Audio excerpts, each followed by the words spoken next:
Okay. I think that'll be best because actually, hang on. I've just that's taken a screenshot. Hello everyone, Citrus Aviation here. We are live with a very special video today with Aviation 18. We're doing a special interview series videos, and we're going to start with one of the greats in model aviation. We are here with Aviation 18. If you want to say hello. Hello. Thank you for... I wouldn't classify myself as a great, but you know, there we go. Well, at least in our community you are, so... I guess so. Yes, so we have a bunch of questions for him, and then he's like written down some notes and that sort of thing that he wants to answer. So the first question is, how did you get interested in aviation? Good question. So I guess it's just one of those things that I've always had an interest in. Even before I could even speak, I was always interested in aviation. When I went to America when I was very young, I think it was one, I went on a plane for my first time. I kind of crawled the length of a 747, and every time I saw a plane I would always point to it, and it's just one of those things that kind of just stuck with me. I don't really know why. I guess it's just the genes thing. Everybody in my family kind of like has an interest in planes, but I've just taken it to the extreme. And so yeah, that's just kind of how it is, and as well having this YouTube channel has kind of enforced that idea and made me look into, kind of committed me to liking aviation, and I'm glad it has, to be honest. Well, that's great. Would you ever consider an aviation career? I would. I really would. I really want to be a pilot.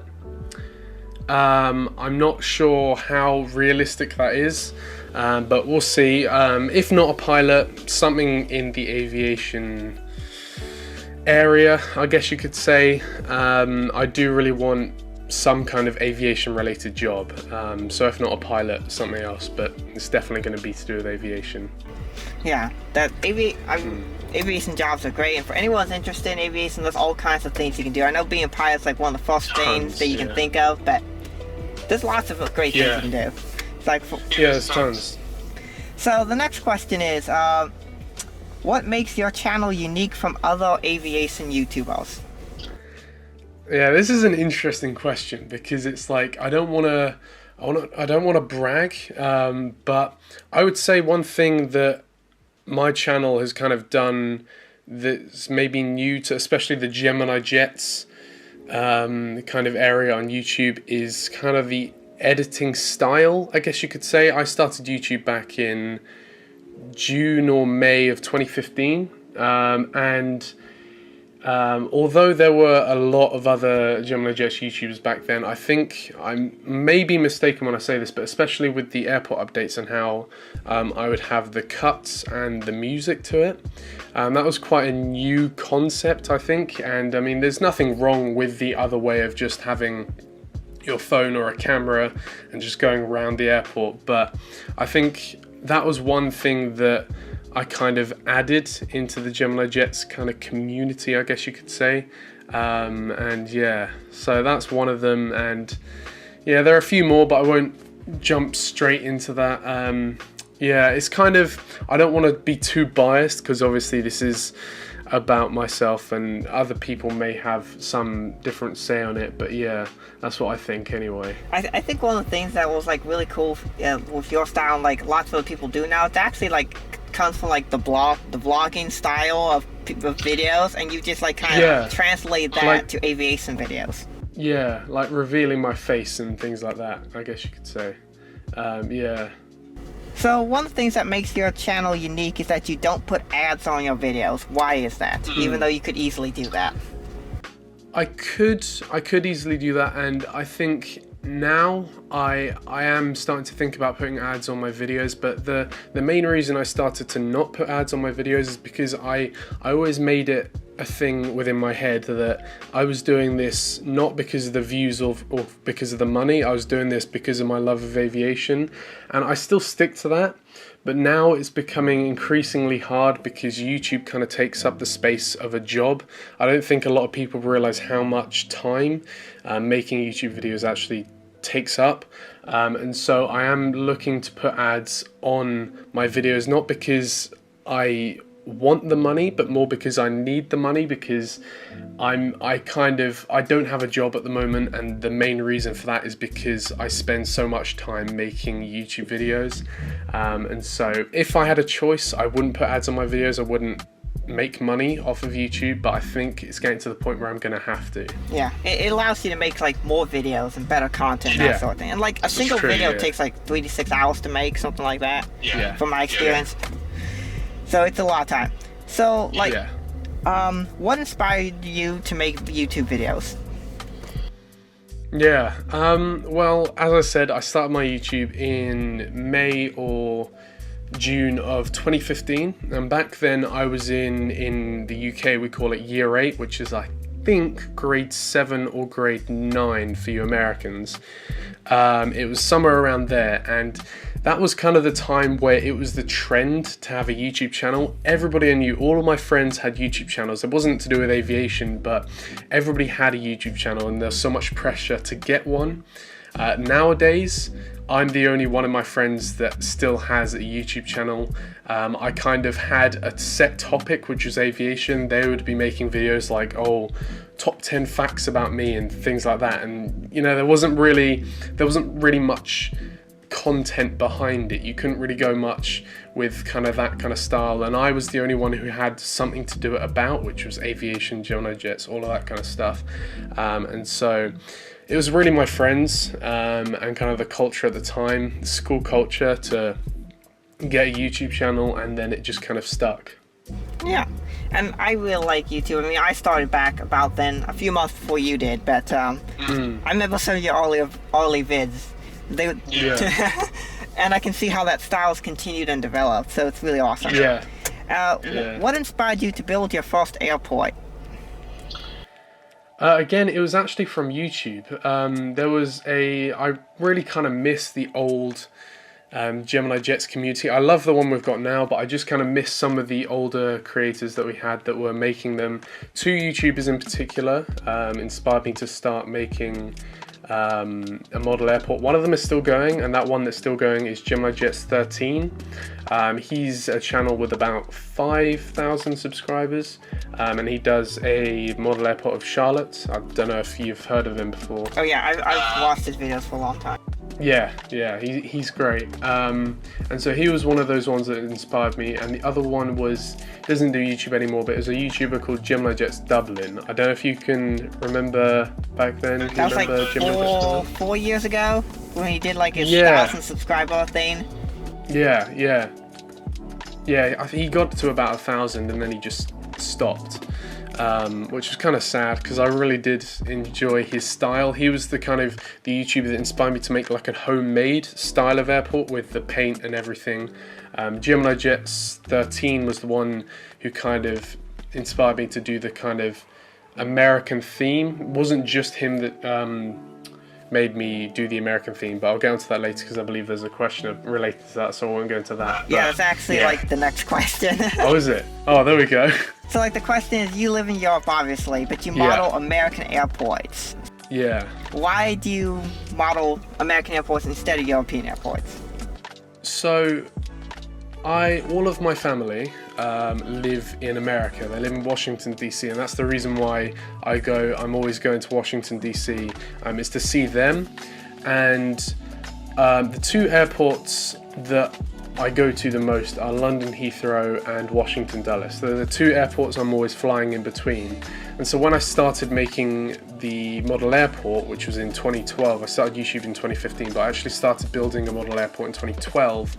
I was deciding between London Heathrow and Washington Dulles, and in the end I decided to go with Washington Dulles because it kind of had the vibes of going back to America. I still really enjoy it, and I enjoyed back then as well, just going to Washington DC and seeing like my family. It was one of those that moment in your life where, you know, everything's good, and you know, it just has really good vibes for me, that whole area, and DC as well, just the whole kind of place and the culture there specifically is kind of, it's a place I can resonate with, and so I decided to build Washington Dulles and the airports around like Reagan, Baltimore. because it would remind me of that place. And as well, Dulles is a little bit smaller, kind of a lot smaller than Heathrow. And if I decided to build a Heathrow airport, that would be just huge, and I couldn't do that. Yeah, it would. But yeah, Dulles is just a little bit more. I really like Dulles as an airport anyway. It's just a really nice size. It's like not too crowded, but it's got a really nice amount of international flights, and it's just my favorite airport. So yeah. Yeah, and like it's one of the things that I always suggest people to do when they're starting aviation or they're getting into model collecting. They always are like, what do I do first, and that sort of thing. And I always recommend like try to find something that personally relates to you, that you have a personal connection to, and you'll enjoy the hobby more that way. Yeah, that's what I agree with that as well, and I do often say that as well. Find an airport that you have sentimental attachment to, because you're not going to be motivated to keep on doing. Like if I started a Mumbai airport or something like that, I have no attachment to Mumbai. I have no correlation to Mumbai. I wouldn't pursue that because I don't have any sentimental attachments. And as well, you want to find an airport that's not overly big. People always go for the big airports that are known, like LAX and London Heathrow, which are good. If you have the space for that, go for it, and the money for that, go for that. But you know, if it doesn't have sentiment, don't do it because it's the biggest well-known airport. Do it because it has some sentimental attachment to you. Yeah. Yeah. So the next question is, for those that might be interested in growing or starting their own YouTube channel, what would you recommend to them? Consistency is definitely the key. It took me, I think, a year to get my first 100 subscribers, or maybe even more than that. It took a very long time, and after that, I think I was at 4,000 for a while, and then something just happened, and I just skyrocketed up to above 10k. Which is amazing. I don't know how that happened to me, but it's just consistency is key, because if you don't keep on doing it, if you think, oh, I've been doing this for 6 months now, I've only got 20 subscribers, I'm never gonna get that big, then your mindset is in the wrong place, because you shouldn't really be doing it for the amount of subscribers or views that you have. Yes, that's some motivation, but it should be something from, as cheesy as it is, like inside your heart almost, something that your love for aviation, your love for whatever that YouTube topic is. And yeah, consistency. There is a difference, however, between just keep on putting out the same videos, and you've still got to alter your videos, because there's a difference between not getting any views, not getting any traction, and getting traction but people don't like your videos. It's a harsh world out there. People aren't going to like some of the videos that you produce, so just keep on slightly changing things, see what people like, see what people don't like. I'm still changing, of course. I could be at a 16th of my potential. I have no idea, or I could just be above my potential. I have no idea where that boundary is, so constantly testing, even any size you're at. You don't stop when you get to 1,000. You don't stop adapting. You just got to keep on adapting, and that's the best way to do it, really, because you don't know what people are going to like. Yeah. And like something that I like to say is that whenever people are starting, you're not going to get like any traction at first. Like no videos are going to blow up to start with. Yeah. If you're willing to put the time in and the patience, you will make it. So. Yeah, that's very true. Alright, so do you make or edit your videos? And if you do, well, let me restate that. When you edit your videos, what do you use to edit them, and how do you do it? So I have a MacBook Pro, so I use Final Cut Pro. I think that's personally, I think that's the best software that you can use as like a professional software. Personally, I prefer it over Premiere Pro. I'm taught at college to use Premiere Pro. I don't know. I know you use Premiere Pro, so I know you'll probably have some conflicting opinions. But personally, I think Final Cut Pro is better. Again, this is all personal. People have different opinions. I like the layout of it, but I've grown up with that as well, so that's kind of the one I've taken shape to as well. I like the payment because it's 300. For me, it's £300 straight off, and Premiere Pro is monthly installments, unless you have some kind of thing like, I don't know, because I've got Premiere Pro as well, free from my college, which is pretty good, but my college, we had to pay for it. It's a subscription. Oh, really? 20 bucks a month, but it gets us every single Adobe software, so that's kind of the only reason why I use Premiere Pro. I would actually use Final Cut because it is actually better. I agree with that. Yeah. And the layout's just really nice. And like for people who don't have Mac, there are good alternatives out there like Sony Vegas, and they have Sony Studio, and like cheaper options are kind of similar to Final Cut. So there's great options. Yeah, and the other thing I was going to say is all of these professional softwares, you don't need one of those professional softwares. iMovie or Window Movie Maker. That's it. Windows Movie Maker. They are great. For the first 3 years of my channel, I was using Windows Movie Maker, and it works a treat.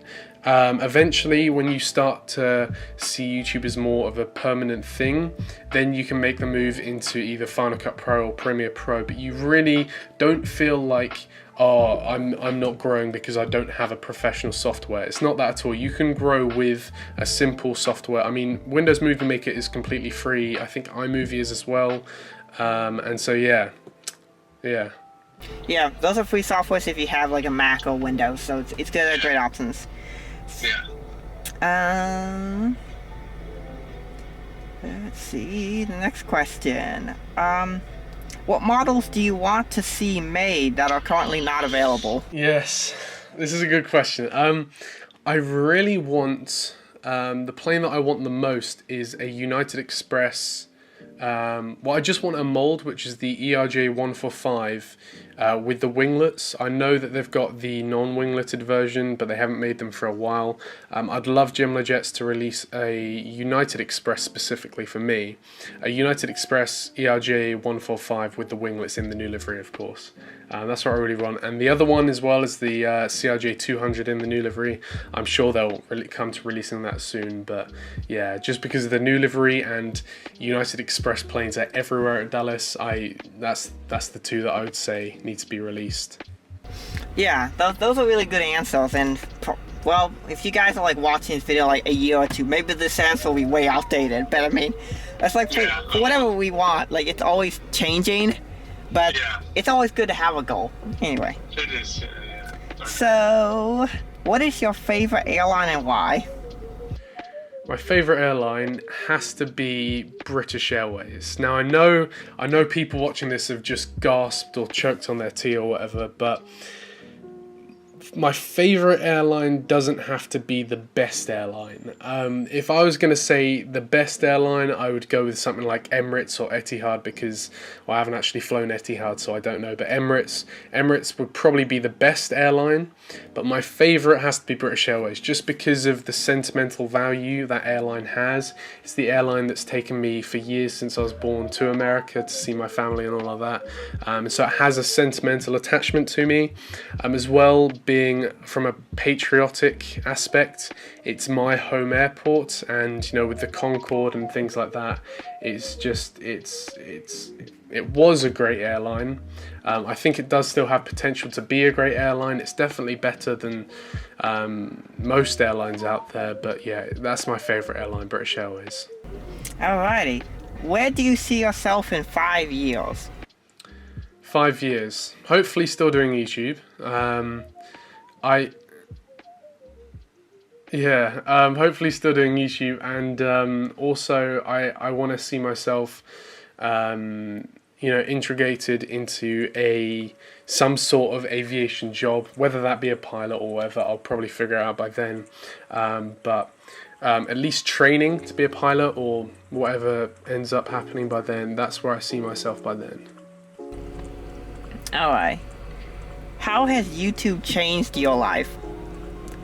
YouTube, I would say I would say YouTube has changed my life for the... I've never not been a confident person. I've been, semi-confident as a normal person is, but it's kind of boosted that. You don't realize when you're on your own how much you don't talk, and so to talk just in front of a camera, it's almost therapeutic, and it kind of gets you good at talking. I don't have some sort of speech impediment or something. I'm just like anybody else, but I think it has helped me just, grow that kind of side of my life of just being able to talk. And as well, I found it did actually help when it came to talking in front of a lot of people. I've talked in front of, a few hundred people before, face to face. And I found that I felt myself as I was talking. I was like, oh, this is just like I'm kind of making a YouTube video. I'm just kind of talking, but instead of there being a camera there, there's actually people there. And so I think it has helped me that way as well, being able to, it sounds weird, but to be able to form my words better. It's just, it's given me confidence and things like that, I'd say. Yeah, and I can say from my own personal experience, YouTube has really helped me as well, so. Yeah. It is truly like the best speech therapy I've ever had. It really is, yeah. So, as many of you may know, Aviation 18 plays a lot of Infinite Flight Simulator. And so the question for you is, do you consider Infinite Flight Simulator a real quote-unquote simulator versus something like X-Plane or FSX or the new Microsoft Flight Sim? Well, there is some massive controversy over Infinite Flight, whether it is a real flight simulator or not. By definition, it is. I mean, you can't deny it is not. It is a flight simulator by definition, but of course it's not the most advanced or realistic or things like that. You can get better flight simulators, but for what it is, and you don't need to spend hundreds on equipment and yokes and throttles and stuff. It's all contained on your phone or your iPad or whatever you use. I think for that and how much it cost, it is really good. Of course, they've had one of their main critiques is that it's not complex enough. It hasn't got the realistic aspect, and some of these you can actually like look around the cockpit and actually switch realistic switches.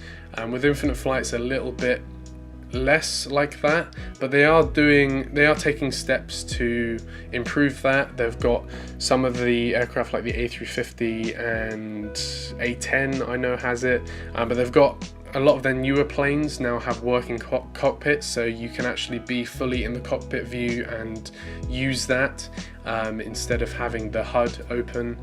So it's taking steps to becoming a more realistic flight simulator, in my opinion. Yeah, I think that's a pretty good answer. Yeah. And we have one last question. Do you think the commercial diecast model aircraft space is saturated, or is there still room for another company to come in? I think the door is always open.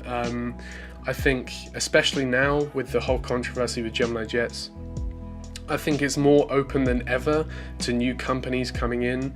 Of course, we have companies like Gemini Jets, Phoenix, JC Wings, and now NG Models as well. Yep. NG Models do a really good job, but they haven't got the mass market conquered yet. Each and every company has their flaws. NG's is just the size. They're not a big corporation yet. They can't mass produce planes. Gemini Jets can, but their quality is a little bit off at the moment. So I think now more than ever, the doors are open to new companies. Yeah, and I actually agree. I really think the next big leap for model aircraft companies is going to be 3D printing. Whoever can get that going will really have a big advantage. Like you bought some custom airport buildings that are all 3D printed. Yeah. So that's an example. I don't know about 3D printed model aircraft yet, because that's really difficult and would actually be a bit more expensive, but we'll see where that goes in the future, and I think it has a great future. I think for like private jets and smaller aircraft, 3D printing is a good. Well, at the moment, it's the only way. You've got Shapeways, which is a company that makes smaller aircraft. Of course, you've got to paint and put the decals on yourself. So they're not fully formed, but you can get on Shapeways. They're really cheap as well. You can get $2 for a Gulfstream or something like that. They're very good. They're very cheap, and I have been thinking about doing them. I've seen on Instagram UK Aviation, something like that. UK Aviation Photos, I think it is. I'll have some of his stuff on the screen now as we're talking. Yeah. He's very good at the kind of decals and putting those Shapeway aircraft together and making them look really realistic. You've got to have that kind of talent, and I'll see if I can develop that skill, but for the moment I'm just hoping that somebody like Gemini Jets will release some sort of private jet or something like that, because at the moment the smallest plane we've got is probably like a Saab 340, something like that. And so they don't really get proper small. Yeah, at least not in private jet land. I mean, we have all the commercial aircraft, but they did release a G650 and 1-200, and NG is doing 1-200 private jets, so maybe we can get some 1-400 at some point, hopefully. Gemini Jets, if you're watching this video, we're ready. Hopefully. We'll buy a Ford pack of Cessna 172s. I would buy like 150 pack, to be honest. Same. But yeah, I really enjoyed the interview. Thank you for coming on here and spending your time to interview with us and say it all. Yeah. For all of you guys watching the video, I hope you guys have a great rest of the day, and that you enjoy watching videos and just love doing what you're doing, whatever it is, and you will have more satisfying life. So I'll see you guys. Have a great rest of the day. Bye.